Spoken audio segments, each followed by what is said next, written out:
Hey guys, I get a lot of questions about starting a YouTube channel, so I wanted to kind of help anybody out today that's looking to do that. The number one thing that I try to tell people is do your research. So, say for example, if you want to start a knitting YouTube channel, are there a million other knitting YouTube channels out there? If they are, probably not going to be something good to start up. Now, if there are a million other knitting channels out there and those people are making bank, then go ahead and get you a piece of that pie. Get in there and go for it. Now, if there's zero knitting YouTube channels out there, there's probably a reason that there's zero knitting YouTube channels out there. But do your research, find out what you want to do, and if that's what you want to do, then go for it. Also, make sure you've got enough content. So, say for example, you only know how to knit 3 things, you're going to run out of content really quick. So, if you've seen a lot of the older YouTube channels, these guys have hundreds of videos and they've been doing it for many years. So make sure you've got the content to put out there to fulfill, some long-term goals that you might have. Now, YouTube is 100% free, so you don't have to pay anything to get on YouTube. YouTube will actually pay you. And the way YouTube pays you is 2 different methods. They pay you through your subscribers. You have to get a certain amount before you can be monetized, and they pay you through your watch hours. So the videos that you have on your channel, those have to get so many watch hours before you can get monetized. Now, there are other ways that you can make money from YouTube. Say, for example, if you have a DIY YouTube channel and you use a bunch of DeWalt products, you can call DeWalt and ask them to sponsor your YouTube channel. And if they do, then they will pay you money to make a YouTube video. So not only can you make money from YouTube, you can make money from your sponsors as well. Now, having a sponsor, they're going to want you to definitely plug their content. So say, for example, again, DeWalt is your sponsor.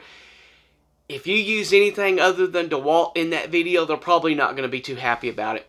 Plus, they're going to want you to put out so much content so often. So if you're only wanting to do maybe a video a week or a video every 2 weeks, DeWalt might have other plans for you. They might want you to do a video every 2 or 3 days.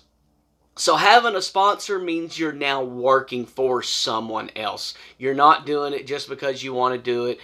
You're doing it now to fulfill a sponsorship goal's needs. And sponsorship's not the only way. You can sell merch. You've probably seen a lot of YouTube people that they're trying to plug their merchandise to you all the time, t-shirts and stickers and all that good stuff.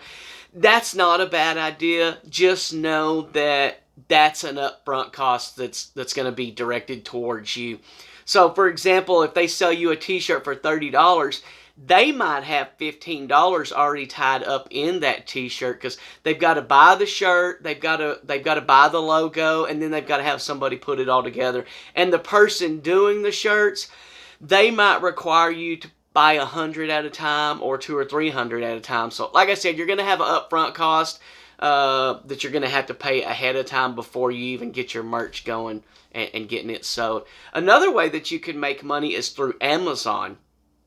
And that's the way a lot of YouTubers make their money, is through Amazon or other places like that. So I had 2 videos.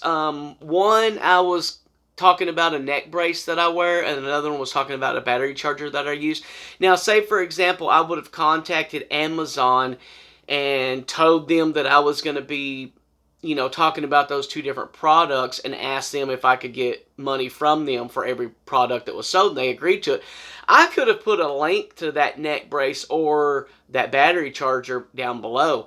So say I sold 100 of those neck braces, and you clicked my link and bought 100 of those neck braces through Amazon, Amazon would have paid me for each one of those 100 neck braces that I sold. So technically, I would have got 100 checks from Amazon. Now, it might have only been $1 or a few cents, but still, I would have gotten paid for that. So you got to think, if somebody's always doing product placement and they're always setting a link at the bottom for you to click on to get this stuff, then they're probably making quite a bit of money from Amazon, probably more than they are from YouTube itself. Now, I did say YouTube is free, but it's going to cost you some money up front before you even get on YouTube, and that's in the form of your gear. You're going to have a camera, a tripod, maybe some GoPros, something like that. So whatever you use to make your videos with, that's going to cost you money. If you get an editing software, that's going to cost you money. Now, like this video right here, I plan on doing this in one take. This video I can upload straight to YouTube, nothing to it. But should I have multiple camera angles, or I pause it and maybe put in a description of something and start it again, or if I have to edit the video any at all, I have to have editing software to do that. And like I said, that costs money to get that editing software. Now, if you're not going to do any editing at all and you're going to have someone do it for you, you're going to have to probably pay that person to do that for you. So regardless, you're going to have some upfront money that it's going to cost you to get on YouTube, even though YouTube itself is free. Now, my channel, for example, I told you that you have to have 1,000 subscribers or 4,000 watch hours. I have 47 subscribers right now. So I've done the math. In 7 years, at the rate I'm going, I will have my 1,000 subscribers in 7 years. The watch time hours, that's 4,000. I have 166 watch time hours right now out of my 24 videos that I've done. So I've done the math on that as well. So in 8 years, I will have achieved my 4,000 watch time hour goals. So 7 years for the subscribers, 8 years for the watch hours. Now, I'm probably never going to hit my 1,000 subscribers, and I'm okay with that.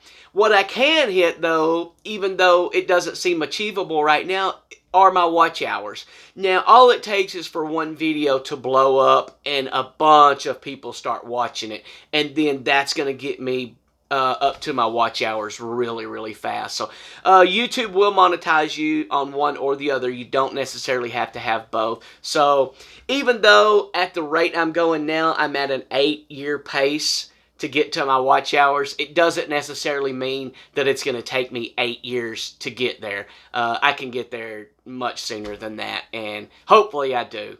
But YouTube also will recommend your video, and that's going to help you get out there and get some subscribers and get your watch hours up. And the way they do that is by likes as opposed to dislikes, about how long the video's been watched, as about maybe just someone clicked on it and then clicked right out of it. So say, for example, this video is 10 minutes long and 100 people watch this video. If those 100 people watch this video for that full 10 minutes, then that's going to put you at 100% watch rate on that video. Say those same 100 people hit the like button.